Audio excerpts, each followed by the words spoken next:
Praise the lord. ఈరోజు అంశము నేనును అక్కడ ఉంటిని. హాలండ్ దేశమునకు చెందిన ప్రఖ్యాతిగాంచిన చిత్రకారుడొకడు శిలువ దృశ్యమును బహుచక్కగా చిత్రీకరించెను.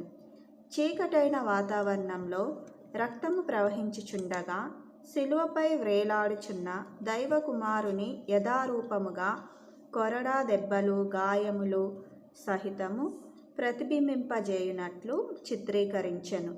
ఒక గుంపు వారు ఆయనను పరిహసించుచున్నట్లుగా, ఒకరిద్దరు ఆయనను సిలువ వేస్తున్నట్లుగాను చిత్రీకరించెను. ఆ దృశ్యములో క్రీస్తును సిలువ వేసిన వానికి సహాయపడినది ఎవరో కాదు, చిత్రకారుడే.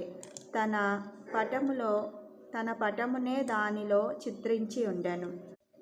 క్రీస్తును సిలువ వేసిన వారు యూదులు కాదు, రోమా సైనికులు కాదు. నా పాపములే మేకులుగా మారి దైవకుమారుని బాధించెను. నేను నా పాపమును అక్కడ ఉంటిమి అనెను ఆ చిత్రకారుడు. పిలాతు, కైఫా కాదు. నేను క్రీస్తును అన్యాయంగా విచారించాను.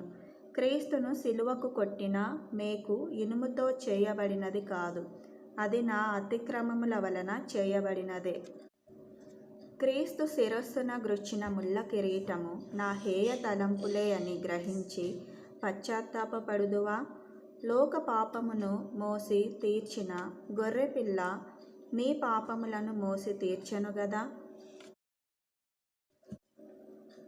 మనము పాపముల విషయమై చనిపోయి నీతి విషయమై జీవించునట్లు ఆయన తానే తన శరీరమందు మన పాపములను మ్రాను మీద మోసుకొనెను.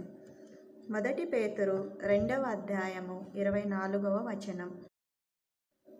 విన్నారు కదా, దేవుడు మన కోసం ఏ రీతిగా తన ప్రాణాన్ని పెట్టాడో. మన పాపముల నిమిత్తం ఆయన చనిపోవలసి వచ్చింది. అది మనం గ్రహించుకోగలిగితే ఎంత బాగుంటుంది.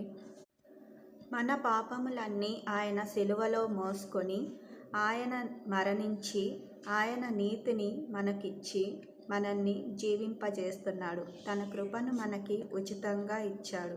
తన కృప ద్వారా మనకు రక్షణనిచ్చాడు.